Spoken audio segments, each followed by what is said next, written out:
On a freezing night, a young kitchen worker was walking home through the rain with a little cash in his pocket. He was worn out from back-to-back shifts and from looking after his mother, who was slowly losing her memory to Alzheimer's. Then he saw her, a frail, elderly woman sitting alone on a dark sidewalk, trembling and confused, clutching her purse like it was the last thing she recognized. He could have kept walking, but he didn't. He stepped back into the rain, knelt beside her, wrapped his thin jacket around her shoulders, and stayed until her family arrived. What he didn't know was that she was the mother of a powerful billionaire, and that his simple act of kindness would soon be twisted into something else entirely. This is a fictional story written to inspire and uplift. The rain in Nashville didn't care about your problems. It came down hard and cold and equal on everybody. The man in a BMW turning off Broadway and the kitchen worker walking home with a few dollars in his pocket and a hole in his left sneaker that he'd been meaning to fix but kept putting off because fixing it would cost money he didn't have. Caleb Thornton pulled his hood up against the downpour and kept his head down, telling himself what he told himself every night on the walk home from Lila's kitchen on 2nd Avenue. One more semester. Just get through one more semester. The goalpost kept moving because that was what goalposts did when the ground beneath them was unstable. And the ground beneath Caleb Thornton had been unstable for a long time. Long enough that he had stopped expecting it to firm up and had started learning instead how to walk on uncertain terrain without falling. This was its own kind of skill. He had gotten good at it. He was not sure whether to be proud of that or sad about it, and most nights he was too tired to decide. He was in his early 20s, and he was tired in a way that sleep didn't fix. The specific kind of tired he carried had a name, though he didn't use the name because naming it made it heavier. It was the tired of a person who had been strong for someone else for so long that he had forgotten what it felt like to be strong for himself. It was the tired of a person who woke up every morning and ran a calculation before his feet hit the floor. How much money was in the account? How many hours until his shift? Whether his mother had slept through the night or whether he'd heard her moving in the hallway again. Confused about what time it was, what year it was, where his father had gone. And his father had been gone since Caleb was a little boy, and that particular absence had stopped being a wound long ago and become simply a feature of the landscape. Sometime earlier, Caleb Thornton had been a pre-med student at Tennessee State University with a strong GPA and a faculty advisor who used words like exceptional and rare without inflation, as simple statements of observable fact. Caleb had a plan. The plan had shape and direction and a timeline he could trace with his finger on a mental map. Finish the undergraduate degree, take the MCAT, apply to medical schools with strong neurology programs. Spend his career doing work that mattered in the way he understood work to matter. He was going to understand the brain. He was going to learn what went wrong with it and why, and what could be done about that. He was young and certain in the way that people are certain before the world has explained to them what certainty costs. Then his mother started forgetting things. Small things at first, the kind you could file under stress, under age, under the reasonable accumulation of a life lived hard and fully. She forgot where she put her reading glasses. She forgot whether she'd taken her blood pressure medication that morning. She forgot the name of a neighbor she had talked to every morning for years and apologized about it with such genuine distress that the neighbor called Caleb worried. He told himself it was stress. He told himself it was age. He told himself the things you tell yourself when the alternative explanation is something you cannot afford to think about yet because thinking about it makes it more real, and you need it to not be real for a little longer. Then, one evening, she called him from the parking lot of the grocery store, and her voice was small and frightened in a way he had never heard from her before. She said, "Baby, I don't know how to get home. I can't remember the way home." She had shopped at that store every Saturday morning of Caleb's childhood. She had walked those aisles with him in the cart, pointing at things he wanted and being told no with the patient. Warm firmness that had defined her parenting. She had driven that route home so many thousands of times that it should have been grooved into her like a riverbed. He got in his car and drove to her. He sat with her in the parking lot until she was calm enough to move. He drove her home, put on the gospel station she liked, made her tea, and sat across from her at the kitchen table. He looked at the woman who had worked for decades as a school librarian and made cornbread from scratch every Sunday, and told Caleb from the time he was small that he was going to do something that mattered with his life, and he saw in her eyes a fear that was the mirror of his own. He withdrew from Tennessee State the following week. He did not tell himself it was temporary. He just did what needed to be done the way his mother had always done what needed to be done, quietly, without announcement, because that was what love looked like when it was serious and not performing itself for an audience. He moved her medication to a locked box he kept the key to on his keychain. He rearranged the apartment to reduce hazards. He memorized her rhythms the way you memorize music you're afraid of losing. When she was sharpest, usually in the morning, and when she drifted, usually in the late afternoon, when the quality of the light changed and something in that change seemed to untether her from the present. He learned her like a language he loved and was terrified of losing. He found the job at Lila's Kitchen because it paid better than retail and the schedule was predictable enough to plan around. His hands changed. He noticed it one afternoon looking down at them without intending to. The roughness, the permanent faint smell of industrial soap, the small accumulated scars from pan edges and knives. He stopped looking at his hands after that. He enrolled his mother in an adult day program a few mornings a week, a good one staffed by people who treated caring for someone with Alzheimer's as a craft requiring specific knowledge. They called her Miss Vivian and meant it. The program cost money he didn't have, so Caleb paid it and restructured every other line of his budget to make the number work. He kept the Vanderbilt School of Medicine brochure on his kitchen counter under a coffee mug where he didn't have to see it directly but knew it was there. Some mornings he moved the mug and looked at it for a few seconds before putting the mug back. He did not let himself think too deeply into what it represented because thinking deeply into it made the distance between where he was and where it pointed feel like something that might not be crossable, and he needed to not know that yet. He walked home in the rain one night with a few dollars in his pocket and a hole in his left sneaker and a tiredness that had no bottom he could find. He was thinking about nothing because he had learned to stop after a certain hour. The thoughts that came after that hour were not useful. He turned onto a side street and stopped. The shape was against the wall of an old limestone building.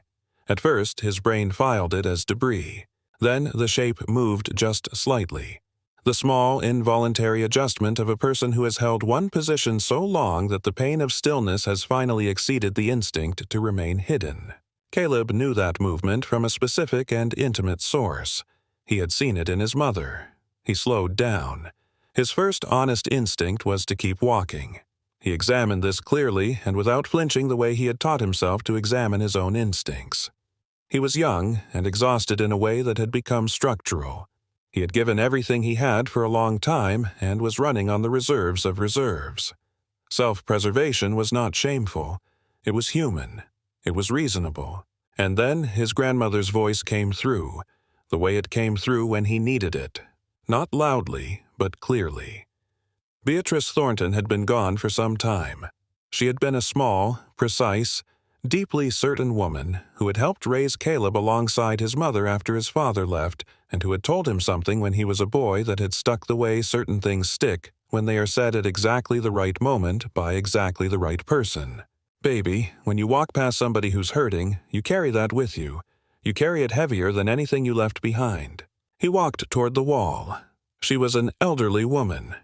Even in the poor orange light of the nearest working street lamp, he could see white hair hanging wet and disheveled around a face that was pale and deeply lined and profoundly lost. She was wearing a fine wool coat and leather dress shoes, one half off her foot. She sat on the cold, concrete step holding a leather pocketbook against her chest with both hands, rocking very slightly. Her eyes were open, but they were not seeing the street in front of her. They were somewhere else entirely. Caleb crouched down slowly, keeping his movements deliberate and visible, hands open. He had learned this approach from months of navigating his mother's fear. "Ma'am," he said, "my name is Caleb. I'm not going to hurt you. Can you tell me if you're hurt anywhere?" She didn't respond immediately. He waited. After a long moment, her eyes shifted toward his face. "I was going to meet Harold," she said. Her voice was precise and carefully modulated. the voice of a woman who had spent decades in rooms where words were chosen with intention. But the sentence lost its footing. "Harold," Caleb said gently. "Is Harold nearby tonight?" Something moved across her face. "Harold passed," she said quietly. "I just wanted to go to dinner. It's his birthday. We always go to the Capitol Grill on his birthday. Harold loves the lamb chops." Caleb scanned the street.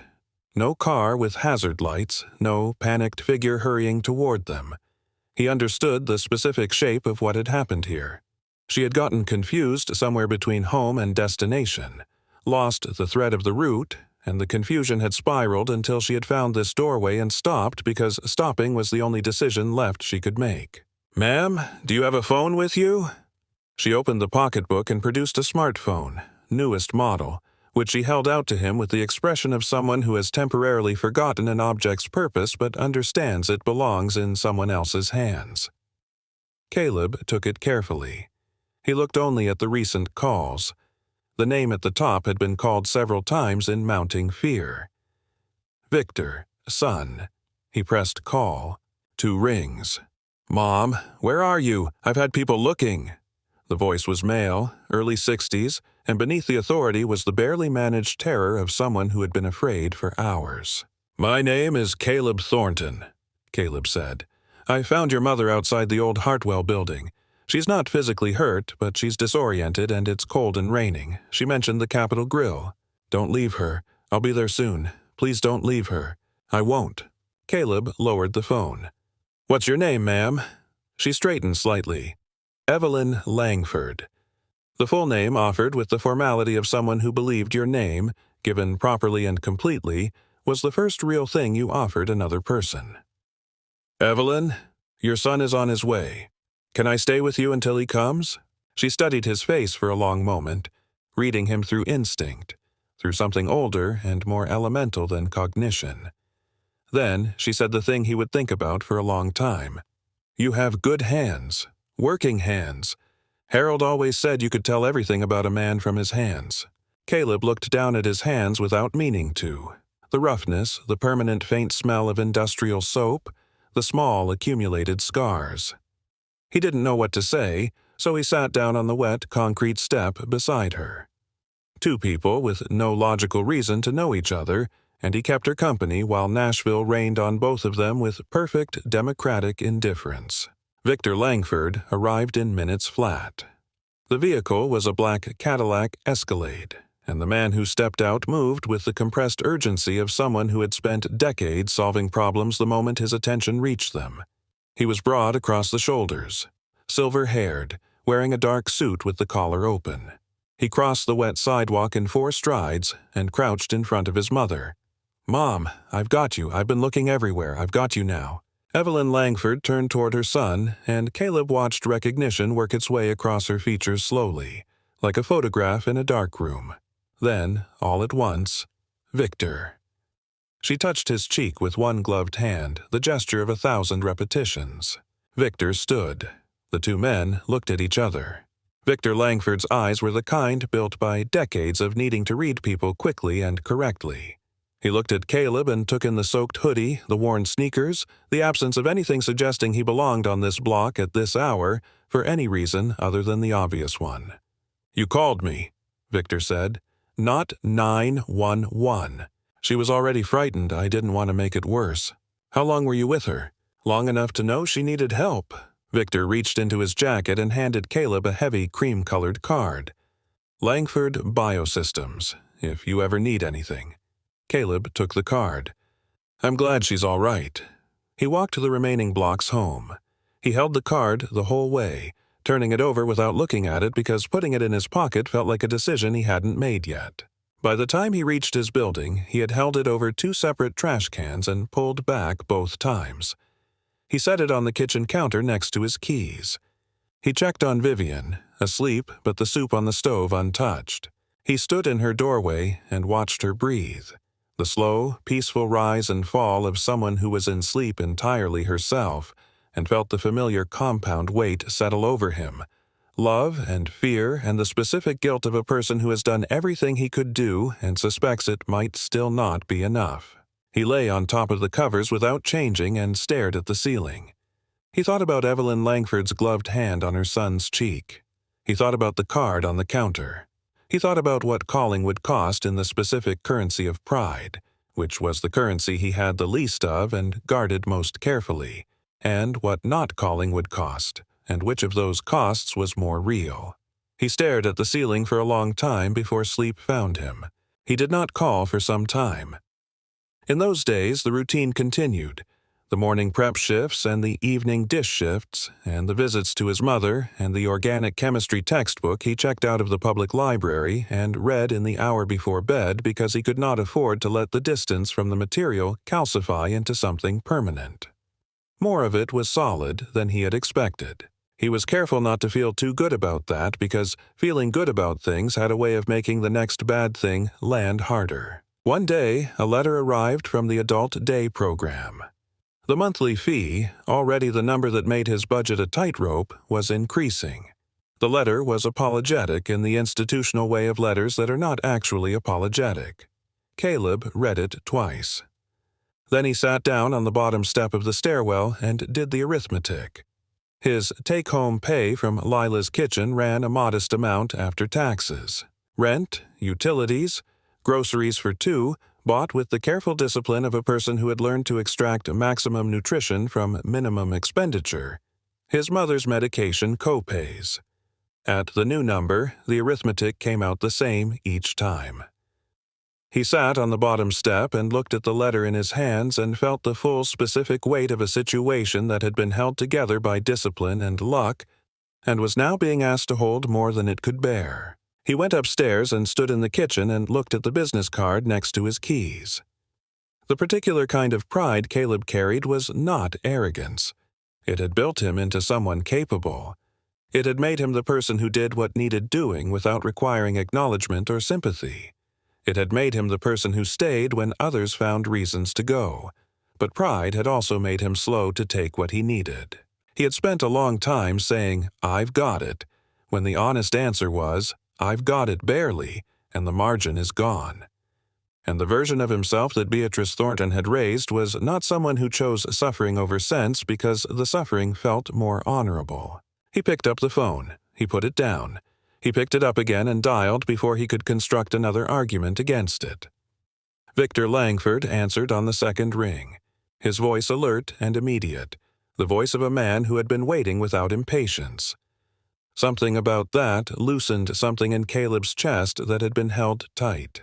What came out was the fuller truth because the fullness of it had been stored under pressure for a long time and the valve had finally opened. He told Victor about his mother's Alzheimer's and what it had looked like at the beginning and what it looked like now. He told him about the withdrawal from Tennessee State, not just the fact of it, but what it had felt like, the specific texture of setting down something you'd been building toward. He told him about the dish shifts and what his hands looked like now. He told him about the day program and the letter and the arithmetic he had done on the stairwell step. He talked for several minutes. When he stopped, there was a working silence on Victor's end. "Come to the office," Victor said, "tomorrow morning." The Langford Biosystems headquarters occupied the top floors of a sleek building on Commerce Street.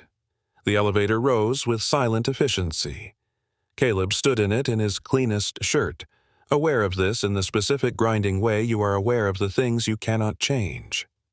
He had almost turned around twice, once on the bus when he looked at his reflection and saw a young man with rough hands going to ask a billionaire for help, and the word that arrived was not brave or practical, but desperate. And he did not want to be desperate. He had spent a long time refusing to be desperate. The office was large and orderly. Victor stood when Caleb entered and shook his hand the way people shake hands when the gesture means something. There was another man in the room, silver-haired, seated slightly apart with the specific posture of a chief financial officer. "Richard has concerns," Victor said with the directness Caleb was already recognizing as characteristic. "The Foundation Scholarship Program has established procedures," Richard said, addressing Victor but positioned so Caleb heard every word. "Academic records, references, interviews, vetting. Extending a commitment of this magnitude based on a single street encounter sets a precedent. I looked into him," Victor said calmly. Before this meeting, academic record at Tennessee State, faculty references, employment history. His doctor described him as one of the strongest students he's taught in years. Back to Richard. The vetting is complete. Victor sat down and looked at Caleb directly. Tell me what you need specifically. So Caleb told him, this time with precision because the hard part of the asking was done, and what remained was just the practical details. The day program fee, what his monthly budget looked like at the new number, what it would actually take to go back to Tennessee State, not just the tuition, but the stability required to attend. The knowledge that his mother was somewhere safe enough and well-tended enough that he could give his attention to coursework without the guilt of divided attention eating whatever progress he made. Victor listened without interrupting. When Caleb finished, he was quiet for a moment. Evergreen Memory Care, Victor said. In Brentwood. Full residential memory care, specialized Alzheimer's programming, staff-to-resident ratio that most facilities can't sustain. I'm on their board. There's a space opening soon. The foundation covers the full cost. For the scholarship, you go back to Tennessee State, finish your remaining time, apply to medical school. Foundation covers tuition and a living stipend. In return, you finish. That's the only requirement. Caleb looked at this man. Why? Victor was quiet for a moment. He turned slightly and looked at the photograph on the credenza. Himself and an older woman both laughing at something off camera, her white hair catching light. When he turned back, something had come through from beneath the professional surfaces of him. My wife passed some years ago. Pancreatic cancer. Evelyn started declining soon after. Her doctors told me grief can accelerate Alzheimer's progression in people who are already vulnerable. He looked at Caleb steadily. I watched my mother lose my wife and then start losing herself. And I sat in my car outside the Hartwell building watching a young kitchen worker sit down on a wet sidewalk in the rain with my mother. And I thought... He stopped. Started again. My wife used to say I was very good at building things, and not always good at remembering what the things were for. I'm trying to do better at that. There is one more thing, Victor said, his tone shifting slightly, not darker, but more careful. My sister Isabel and I have disagreed for some time about the management of our family trust. Evelyn is the sole trustee of that trust. Isabel has ideas about how that should change, and she has not been patient about waiting. If you become a visible presence in my life, Isabel will notice you. And Isabel addresses obstacles. I want you to have the full picture before you decide. What does that mean in practice? Caleb asked. Probably nothing. She has lawyers and she uses them, but I believe in telling people what they're walking into. He held Caleb's eyes. You can decline this offer right now and I would understand completely. Caleb thought about the stairwell step, the arithmetic, his mother's soup untouched on the stove. I want the full picture, and I'll take the offer. Moving Vivian Thornton to Evergreen Memory Care was the hardest thing Caleb had done since the morning he drove to Tennessee State to file his withdrawal paperwork. And it was hard in a different way. Not the hard of giving something up, but the hard of releasing something he had been holding on to so tightly for so long that his hands had formed around the shape of it. He told himself in advance that it was right. He believed this completely. He had toured the facility twice before the move date and both times came away knowing with absolute certainty that Vivian would receive care there that Caleb, with his dish shifts and his long days, could not provide. He helped her pack. He folded her clothes carefully and laid them in the pale blue suitcase she'd owned since before he was born, the one with the gold clasp she called her good bag. He packed the photograph from his college orientation, Vivian beaming beside him in her good blue dress. He packed the small gospel radio she'd had for years. He packed the quilt Beatrice Thornton had made, yellow and green squares in a pattern she had designed herself, that Vivian had slept under for as long as Caleb could remember. Vivian was having a middling day, present in pieces, aware something was happening, holding Caleb's hand with a grip that was tighter than usual. The Evergreen staff met them at the door and knew Vivian's name before she introduced herself. They had read her file. They already knew she responded better to music than to television, that she preferred to be asked rather than told.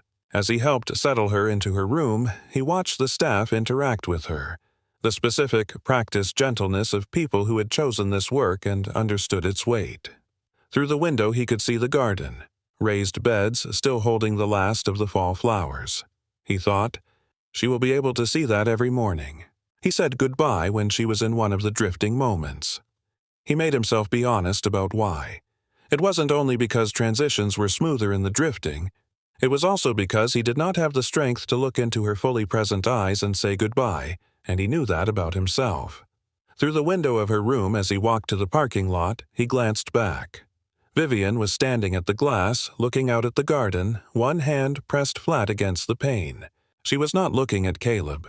She was looking at the flowers, but the hand on the glass was steady and present.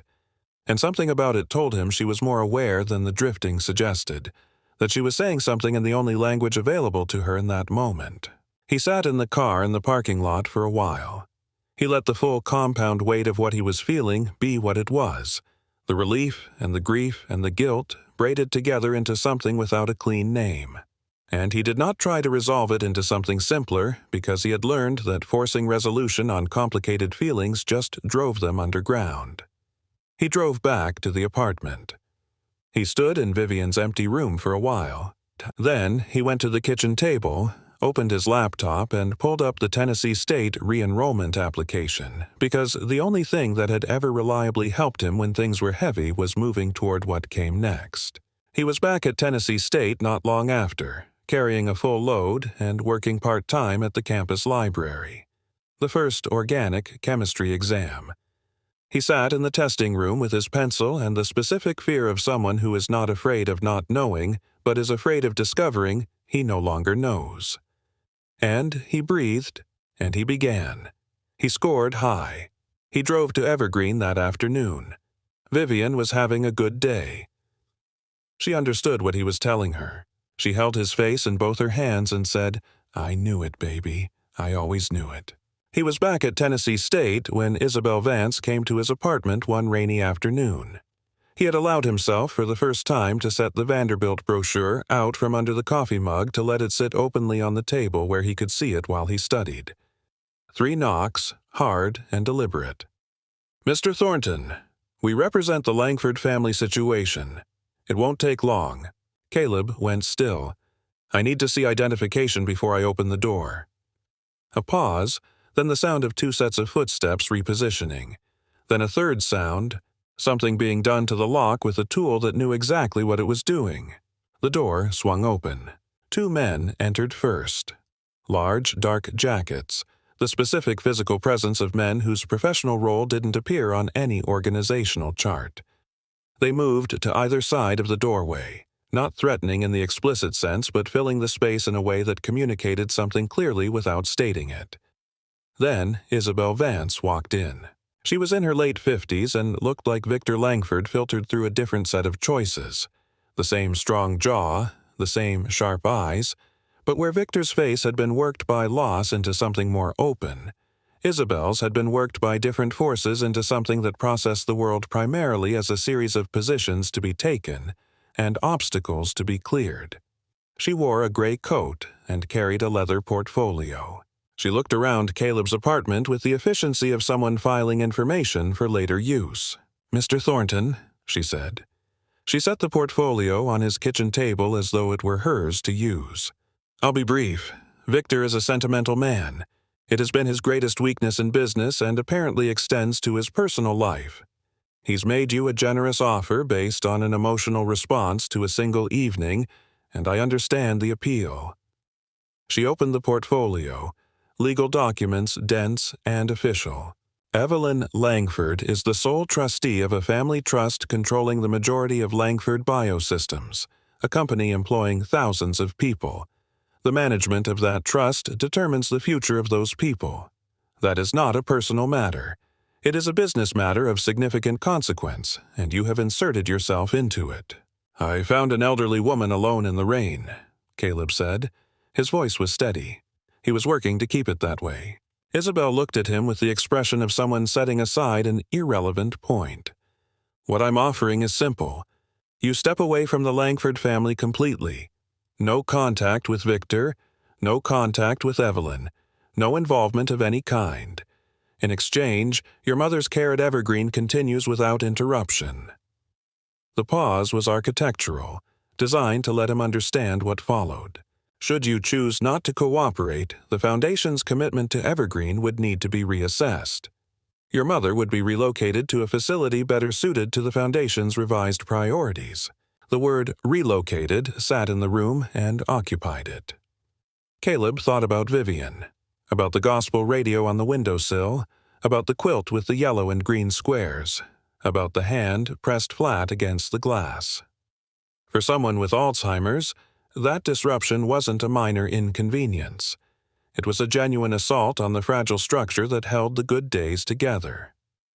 He felt the weight of it in his body, not abstractly, in his actual body. Then he said, "No." The taller of the two men moved. Not fast, deliberate. He crossed the kitchen in 2 steps and put his hand on Caleb's chest and walked him backward until Caleb's back met the kitchen wall. Not a punch, not a threat spoken aloud, just presence applied with force, the communication of capacity. The message was simple.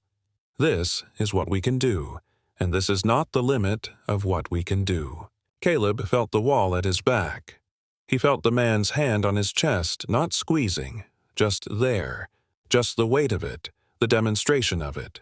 He looked at Isabel, who was watching with the expression of someone conducting an evaluation, observing how a variable responded to pressure, determining what additional pressure would be required. He looked back at the man in front of him. In that moment, with the wall at his back and the man's hand on his chest and Isabel watching from across the kitchen, Caleb understood something that he had known intellectually but now understood in his body. This was not a negotiation. It was an assessment. And the answer he gave in the next few seconds would determine everything that followed. "Get your hand off me," Caleb said quietly, completely steadily. The man held the position for 2 more seconds, long enough to make the point, and then stepped back. Isabel studied Caleb for a long moment. Something shifted in her assessment. "I expected you to be smarter than this," she said.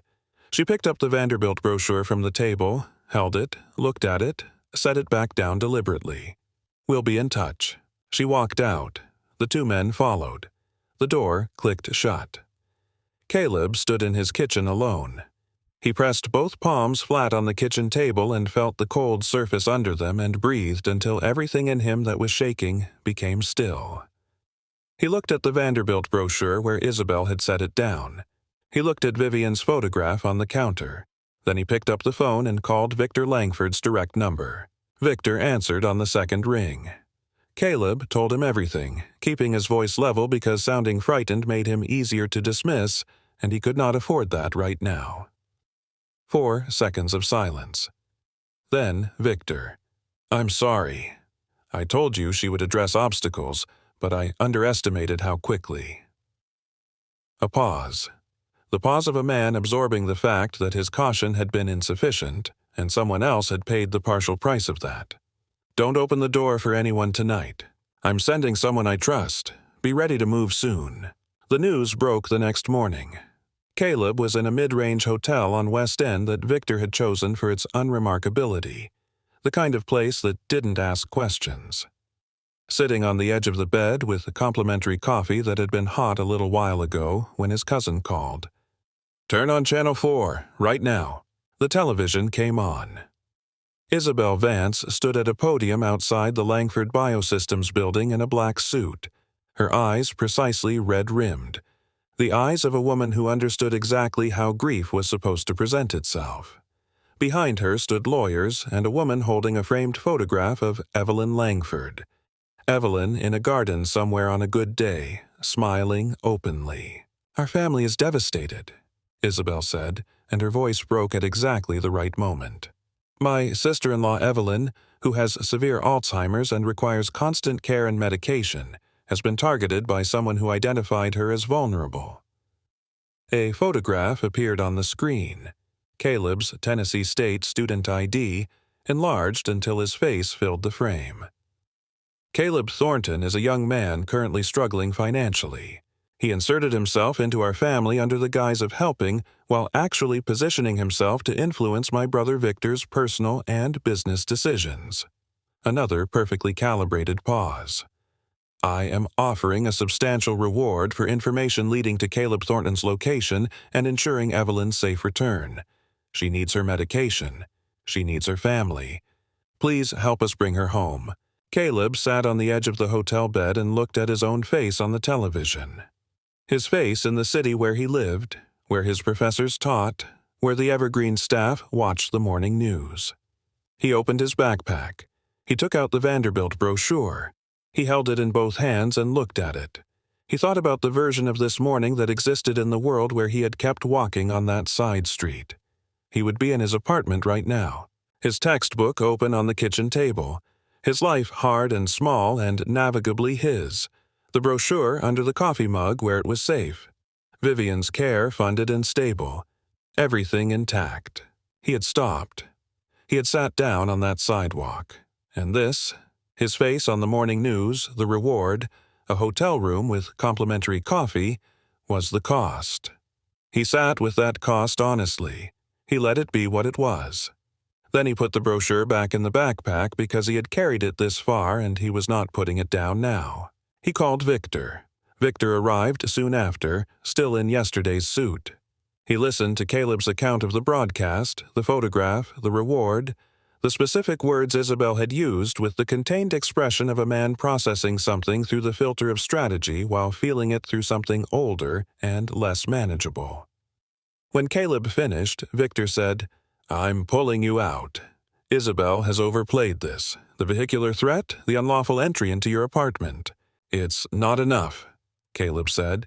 "You need her to say specifically that she manipulated access to Evelyn's doctors, that she deliberately timed the evaluations for Evelyn's bad windows. The rest shows she's willing to use force, but it doesn't prove the underlying fraud." He kept his voice level. "And she thinks I'm beaten. She showed up in force. She put my face on television. She's confident right now. Confident people talk." Victor was quiet. "My mother is at Evergreen," Caleb said. "If this drags through the courts for months, Isabel uses Vivian as leverage every single time she needs to apply pressure. You know that. I know that." He looked at Victor directly. "I need to finish this. Not for you, for Vivian. The only way Vivian is permanently safe is if Isabel is permanently stopped." Victor looked at him for a long moment. The kind where someone is deciding whether the person in front of them is brave or reckless, and understanding it may be both. "The Langford Foundation annual board dinner," Victor said slowly. "Isabel will be there. She holds a board seat as part of the family arrangement. She's been on Hargrove's side for years, trusts him completely, probably more than anyone else in her professional life. If she believes you've been neutralized, she'll be comfortable. And Isabel is most dangerous when she's most comfortable. I need to be in that room," Caleb said. "The only way to be in that room without being seen is as catering staff." Victor said it plainly, holding Caleb's eyes when he said it. "I know what I'm asking." The silence between them held the full weight of what that meant. Not the practical weight, the other weight, the weight of a young man who had spent a long time doing invisible work to get out of invisible work being asked to put the uniform back on voluntarily in a room full of people making billion-dollar decisions for a reason that had nothing to do with his survival. Caleb thought about it honestly. He let himself feel the full resistance of it, the specific humiliation of it, the cost of it to the part of him that had been building toward something and was now being asked to step back into the shape of what he'd been trying to leave. He did not minimize that cost. He looked at it directly. Then he thought about Vivian's hand on the glass. He thought about Evelyn Langford on the concrete step with her pocketbook held in both hands. He reached for the catering jacket Victor's assistant had brought, folded on the table between them. He picked it up. For one moment his hands held it without putting it on, just held it, feeling the fabric, the specific weight of the choice. Then he put it on. "Tell me everything about the Schermerhorn," he said. "The layout, the corners, the acoustics, everything." Cole Ramsey had worked private security for Langford Biosystems for years before going independent. Victor had reached him, and he arrived with the unhurried competence of someone who had done this work in many configurations. He attached the recording device, a button indistinguishable from the others on the catering jacket. He walked Caleb through the legal parameters precisely. One-party consent in Tennessee. Caleb was the party. The conversation had to be genuine. Isabel had to say it because she believed it was safe, not because she was led there. She needs to get there herself, Caleb said. Correct. Cole looked at him steadily. Isabel's people picked up Victor's cell signal last night. That's how they knew to follow you from the hotel. Victor uses a clean phone. You drive your cousin's car. I drive a separate route and arrive first. If Isabel has people watching the Schermerhorn, they'll see the catering vans and nothing else. And if they recognize you going in, then we abort and take what we have to the prosecutors and accept it's not everything we needed. But she believes you're scared and compliant. She put your face on television and offered a reward, and you haven't run to the press and you haven't called the police. As far as she knows, you've been handled. He paused. People who think they've won stop looking for what they've already eliminated. Caleb drove to the Schermerhorn alone. He was halfway there on the interstate in the dark when the black SUV appeared in his mirror. Not Victor's, a different one, riding close. When Caleb changed lanes, it changed lanes with him. He watched it for a moment. Then a second SUV materialized from an on-ramp ahead, slowing until the borrowed car was bracketed between them. He called Cole on the hands-free. 2 SUVs, Caleb said. His voice was steady. He was surprised by the steadiness of it. Bracketed on the interstate. Exit coming up. Multi-level parking structure at the far end of the shopping complex. Level 3, I'm moving now. Caleb hit the turn signal. The moment he did, the SUV behind accelerated. It hit the rear bumper, not a crash. A precise tactical tap designed to destabilize without destroying, to force the driver to fight the wheel instead of the situation. The car fishtailed. Caleb corrected hard, both hands working, and for a few terrifying seconds the world was nothing but wet asphalt and oncoming headlights, and the concrete barrier of the overpass appearing at a speed that was too fast and then receding as the correction completed. And he was straight again. The tires screaming, the car vibrating, his heartbeat so loud in his ears he could hear it over the engine. For those few seconds he thought he was going to die. He thought it clearly and completely the way you think the most honest thought when the noise clears away. This is what dying feels like from the outside. The car sliding sideways across a wet highway. The lights coming, no more time. And then the correction completed, and he was straight and alive and breathing so hard the windows fogged. He took the exit. The tires screamed on the ramp. One SUV made it behind him. The other overshot and was gone. The shopping complex materialized. Big box stores dark and closed. The parking structure at the far end. Caleb drove in and spiraled up 1 level, 2, 3, and there was Cole's car parked and Cole standing beside it. Caleb stopped the car and got out. His legs were steady, his hands were shaking, and he pressed them flat on the roof until they stopped. Cole walked to the rear bumper without speaking. The impact had crumpled the lower panel and taken out a taillight. He photographed it from 4 angles. Deliberate vehicular contact on a public highway, Cole said, still looking at the bumper. Aggravated assault with a vehicle. He looked up. His jaw was tight in a way that hadn't been there before. Isabel Vance's people rear-ended a college student on the interstate because he was on his way to a meeting she'd arranged. He let that sit. The question of which party is dangerous in this situation just became significantly clearer. Caleb looked at the crumpled metal. He thought about his cousin's car. He thought about those few seconds of wet asphalt and oncoming lights. She still hasn't said what we need her to say, Caleb said. Cole looked at him for a moment with an expression that had something specific in it. No, he said. She hasn't. You still want to go. Caleb thought about Vivian's hand on the glass, about the hand on his chest in the kitchen, about everything that had been taken and everything that still needed doing. Yes, he said. Let's go. The Schermerhorn Symphony Center held its importance without announcing it. High ceilings, warm light. The acoustics of a room built to carry sound with precision. The Langford Foundation annual dinner occupied the main reception hall. Dozens of guests in formal dress moving through the warm light with the practiced ease of people who had spent their lives in rooms like this one. Caleb moved through it with a tray of champagne flutes and understood in a new and fully inhabited way what invisibility by occupation actually meant.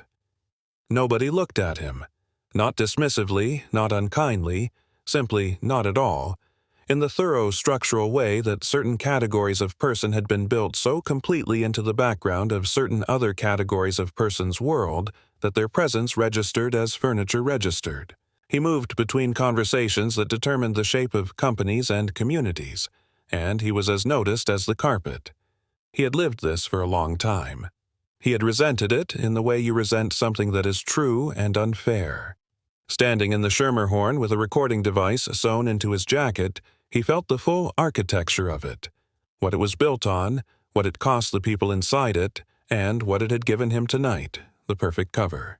He watched Isabel Vance work the room with decades of practiced fluency. She was genuinely skilled at it, the calibrated warmth, the way she made each person feel specifically attended to, the management of proximity and timing. He saw the skill clearly and without sentiment. He circulated. He refilled glasses. He cleared plates. He maintained his position in Isabel's peripheral vision without crossing into her central field. Patient in the way that long months of necessary patience had made him genuinely patient rather than performatively so. Isabel had had a couple of glasses of champagne. There was a particular relaxation in her posture that had not been there earlier. The relaxation of someone who believes the difficult portion of a long campaign is finally behind her. Partway through the evening, Isabel moved toward the south corner of the room, the corner with the best acoustic privacy, which she clearly knew from years of using it. She drew a man aside, Hargrove, the property lawyer. Caleb recognized the description Victor had given. A man who looked like someone who had stood between two forces demanding his compromise for many years and had grown tired of it. He and Isabel had worked together for decades. She trusted him the way you trust someone you've depended on so long that the trust has become structural. Caleb moved to the adjacent table. He began clearing glasses with the unhurried deliberateness of someone for whom this task was the full content of his evening. Isabel glanced at him as he moved to the table. A glance, nothing more. The way you glance at furniture rearranging itself. Caleb kept his eyes down. He cleared a glass. He cleared another. The glance passed. He did not exhale. He continued clearing glasses. "The Thornton situation is resolved," Isabel said. Her voice was low, but the room's precision acoustics were not her ally tonight. He understood the terms. If the medical access records become the subject of discovery, they won't become anything, Isabel said with the confidence of someone who has thought through the possibilities and eliminated them. "The assessors I used don't discuss their methodology. That's what retainers are for." She swirled her champagne glass. "Evelyn had genuine periods of decline. I didn't manufacture them. I simply ensured that qualified evaluators were present during those windows rather than her regular physicians who had scheduling conflicts." "Scheduling conflicts you arranged," Hargrove said carefully. "Doctors are busy people. It's very easy for scheduling conflicts to arise when someone makes the right calls to the right offices." A pause. She wasn't confused enough to simply sign. That was the frustrating part. But she was disoriented enough during those windows that diminished capacity could be legitimately documented. Legitimately. That distinction is what the petition rests on, and the documentation is solid. "And the highway incident? A demonstration of consequences," Isabel said. The Thornton boy needed to understand that this was not a situation he could navigate by appealing to Victor's better nature. I believe he understands that now. The satisfaction in her voice was the satisfaction of someone who has miscalculated her opponent and doesn't know it yet. Caleb set the last glass on his tray. His hands were completely steady. He was aware during the entire conversation of his breathing, keeping it even and quiet and invisible, while the recording device caught every word in the room's precise acoustics. He turned and walked toward the service entrance at the pace of someone whose work in this corner was simply done. Cole Ramsey met him in the service corridor moments later. He held up his phone. The audio waveform was clean and full and unambiguous. Every word clear. They had it. Caleb stood in the corridor in the borrowed catering jacket and felt something move through him. Not triumph, not exactly relief, something more complicated and more tired than either. He thought about what it had cost to get here.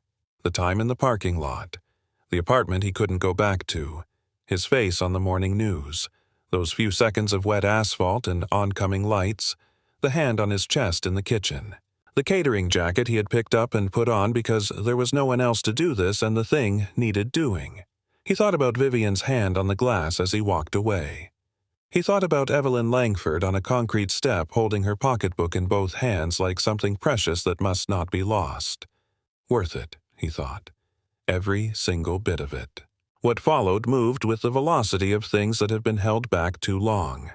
The recording reached Victor's legal team that night. By early the next morning, a federal prosecutor Victor had known for years had listened to the audio and said words that Victor relayed to Caleb as, "This is exactly what we needed," and then some. By morning, 3 federal investigators were at the Schermerhorn collecting security footage. By mid-morning, Evergreen received written confirmation on Foundation letterhead, countersigned by 3 board members, that Vivian Thornton's care arrangement was permanent and not subject to external modification of any kind by any party. Isabel Vance's attorneys called requesting a meeting. The meeting resulted in Isabel's immediate suspension from the Langford Foundation Board pending federal investigation into the falsification of medical access records and fraudulent documentation of diminished capacity. Hargrove, faced with the choice between loyalty to Isabel and legal exposure he had not signed up for, provided a comprehensive private affidavit to federal investigators that corroborated the recording and added details that made the case substantially stronger. Sometime later, formal charges were filed. Isabel did not hold any position of authority over the Langford Trust or biosystems during the time the case took to resolve. Caleb was not present for most of this. He was at Evergreen. He sat with his mother in the garden room in the chair by the window and held her hands and told her she was safe. She was having a middling day, present in pieces. She looked at him with the expression she sometimes had, like she was seeing him through weather, recognizing him from behind something. "You look tired, baby," she said. "A little." She patted his hand with the certainty of someone who has always known what he needed better than he did. "You did something hard." "Yes, ma'am." "Was it right?" He thought about the sidewalk, about the hotel room and his face on the television, about the catering jacket and the parking structure and those few seconds of wet asphalt, about Vivian's hand on the glass and Evelyn's pocketbook held with both hands and the working hands that Harold had been right about after all. "Yes," he said. "I know it was right." She nodded. The decisive nod, the one that meant she had processed something and reached her conclusion and was done with the uncertain portion of the process. Then the tired was worth it. He stayed a couple of hours. When he left, he sat in the parking lot for a while, not as long as before. The number felt like something he had earned. On the way home, he stopped at a payphone outside a store and looked up the number for Tennessee State's pre-med advising office. He had been thinking on the drive about a student he had met at the campus library some time earlier, a young woman named Rachel, who had told him she was thinking about dropping out because her grandmother had just been diagnosed with Alzheimer's and there was no one else who could. He had listened to her for a while in the stacks. He had not had anything useful to say at the time because he had not yet known how the story ended. He knew now. He found her email address through the campus directory. He wrote her a short message. "I know someone you should talk to. His name is Victor Langford. Tell him Caleb Thornton sent you." He added Victor's direct number, which Victor had told him to share with anyone who needed it. He sent the message and drove home. The acceptance letter from Vanderbilt University School of Medicine arrived one morning some time later. Caleb was at the kitchen table of his new apartment, smaller than the old one, a quieter street, a window that got good morning light, drinking coffee that was still hot, a thing he had started allowing himself now that he was not always in a hurry. He opened the letter the way he opened all mail now, straightforwardly, without anticipating in either direction. He read it once, then he sat with it for a while without reading it again, just holding it, feeling its weight. his name among the accepted students. Words like exceptional and compelling and the kind of applicant this program exists to find. The school he had wanted, the program he had wanted, the next step on a path that had been covered with a tarp for a long time. And it turned out, when he pulled the tarp back, it was still there waiting. He called his mother first. She was having a good day, fully herself, the school librarian, the Sunday cook, the woman who had always known. He told her, and she was quiet for one moment, the moment of taking it in completely, and then she said, "Baby, I knew. I knew when you were this small." He could hear her holding her hand at the height he had been when she first knew it. He drove to Evergreen. He sat with her in the garden room in the afternoon light, holding her hands, and told her everything. Not just the letter, but the whole story from the sidewalk to the Schermerhorn to this moment. All the parts she hadn't known while they were happening. She listened with the full librarian's attention she still managed on good days, interested, present, following the shape of it. When he finished, she held his face in both her hands that had shelved books for decades, her hands that had made cornbread every Sunday, her hands that had held his face at every important moment of his life. And this was one more. "Your grandmother Beatrice would be so proud," she said. "You did something that mattered. She always said you would. We both did." "You raised someone worth being proud of," Caleb said. "That was you." She smiled, the real smile, entirely hers, unchanged by anything the disease had taken. The gathering was Victor's idea, held on a Saturday one year almost exactly to the day since that wet sidewalk. His home in Franklin sat back from the road behind old oak trees that had been dropping their leaves all week in the October wind, covering the lawn in amber and red. About 35 people filled the back porch and the yard. Board members, Cole Ramsey in civilian clothes looking thoroughly relaxed, the head of nursing from Evergreen who had become something like a family friend, Hargrove, who had provided the decisive affidavit, and who carried himself with the lighter posture of someone who has put down a weight he'd been holding too long. Rachel, the library student Caleb had emailed, who had called Victor and who was now the first recipient of what was about to be named. Vivian Thornton was there, brought by 2 Evergreen staff who had dressed for the occasion. She wore the good blue dress from the orientation photograph. She was having a good day. Evelyn Langford was there too, in the best chair on the porch with a blanket across her lap and a cup of tea, wearing the alert, interested expression she had on her best days, which had been more frequent since the stability of the past months had given her something steady to stand on. The 2 women had met some weeks earlier when Caleb brought Vivian to Victor's house for a visit. He had retreated to the kitchen and left them to it. When he came back, both women had the specific satisfied air of people who have found very late and unexpectedly exactly what they were missing. He had asked Vivian afterward what they'd talked about. "Oh, everything," she said, with the bright eyes of someone who has had a very good afternoon. "She knew Harold for decades, and I never got to meet him. I feel like I know him now." She said he had good hands, too. Caleb had sat with that for a long time. The specific grace of it, 2 women finding each other through the wreckage of their separate losses and building something real out of the meeting. He moved through the afternoon in a state he didn't have a precise word for. Not happiness exactly, something more earned and more specific, something that had the weight of what it had cost woven into it, which made it feel more solid than happiness usually felt. He kept thinking about the geometry of the people in this backyard and how every connection among them traced back to one decision on one wet sidewalk by one exhausted young man who had almost kept walking. Toward the end of the afternoon, when the light had gone the deep amber of late fall, Victor found him standing under the largest oak tree, watching his mother across the porch. "There's something I've been wanting to tell you," Victor said. They stood together under the tree. "The Beatrice Thornton Fellowship is officially established," Victor said, "named for your grandmother in the Foundation's permanent documentation, on the website, in all recipient communications, in the legal charter. For students who've had to interrupt their education to care for a family member." He paused. "First cohort begins next fall. 12 students. The first recipient is already selected." He glanced toward where Rachel was talking with one of the board members. "You know her, I believe?" Caleb looked at Rachel across the yard. She caught his eye and nodded, a specific nod. The nod of someone acknowledging a debt that can't be fully paid and is trying to say so without words. Victor continued, "I should have told you when I set it up. I wanted to be certain it was right before I said anything." Caleb was quiet for a moment. He thought about Beatrice Thornton, about a voice that had been louder than the rain and louder than his tiredness and louder than every reasonable argument for keeping his head down and his eyes on the pavement. "Baby, when you walk past somebody hurting, you carry that."